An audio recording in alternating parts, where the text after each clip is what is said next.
नमस्कार और स्वागत है एस्ट्रो टॉक हब पर, जहां ब्रह्मांड बोलता है और हम उसकी भाषा को समझने की कोशिश करते हैं।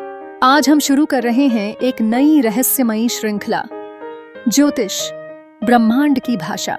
और इस यात्रा की पहली कड़ी में हम चलेंगे समय के उस छोर पर, जहां न कोई घड़ी थी, न कैलेंडर, न टेक्नोलॉजी, सिर्फ आकाश था। और उस आकाश में चमकते तारे, घूमते हुए ग्रह, जो मानव के पहले साथी बने। सोचिए, एक ऐसा समय जब आदिमानव जंगलों में रहता था, अग्नि खोजी जा रही थी और रातों को तारों की टिमटिमाहट उसे डराती भी थी और आकर्षित भी करती थी। धीरे धीरे उसने देखा कि चांद घटता बढ़ता है, सूरज एक खास दिशा से उगता और डूबता है और मौसम उसके हिसाब से बदलते हैं। यहीं से जन्म हुआ आकाश देखने की विद्या का, जो आगे चलकर बनी ज्योतिष। हर सभ्यता ने अपनी भाषा में सितारों को पढ़ा।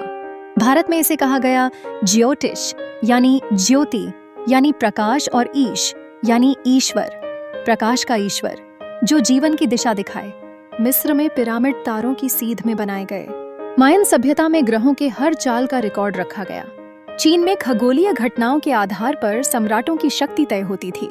यूनान में प्लेटो और पाइथागोरस जैसे दार्शनिकों ने भी माना कि ब्रह्मांड की आत्मा है गणित और ज्योतिष।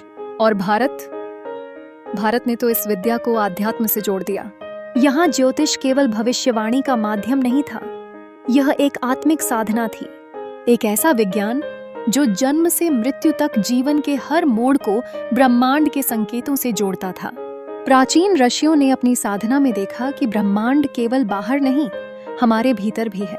ग्रह बाहर घूमते हैं, लेकिन उनका असर हमारी चेतना, हमारे स्वभाव, हमारे निर्णयों और जीवन की गति पर होता है। हर ग्रह एक भाव है। मंगल सिर्फ युद्ध नहीं, वो साहस भी है। शुक्र केवल प्रेम नहीं, वो सौंदर्य की दृष्टि है। शनि केवल परीक्षा नहीं, वो धैर्य और तपस्या की ऊर्जा है। और चंद्रमा, वो हमारे मन का प्रतिबिंब है।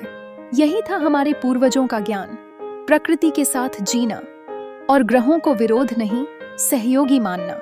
कई लोग आज सोचते हैं कि ज्योतिष सिर्फ अंधविश्वास है, लेकिन अगर हम इतिहास में गहराई से देखें तो पाते हैं कि हर समय में, हर संस्कृति में, जब भी कोई बड़ा निर्णय लेना होता था, युद्ध हो या विवाह, राज तिलक हो या यज्ञ, आकाश की ओर देखा जाता था, क्योंकि उस समय लोग जानते थे कि ब्रह्मांड कुछ कहता है।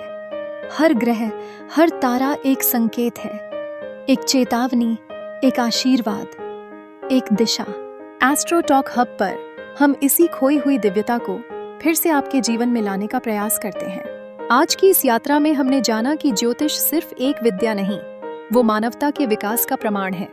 एक मौन संवाद जो तब भी था जब भाषा नहीं थी, और आज भी है जब शब्दों की भीड़ में अर्थ खोते जा रहे हैं।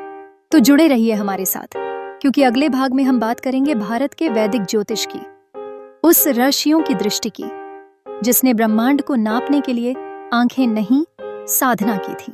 मिलते हैं अगली कड़ी में, सिर्फ एस्ट्रो टॉक हब पर, जहां हर ग्रह की चाल एक नई कहानी कहती है और हर कहानी में हो सकता है आपका कोई उत्तर छुपा हो।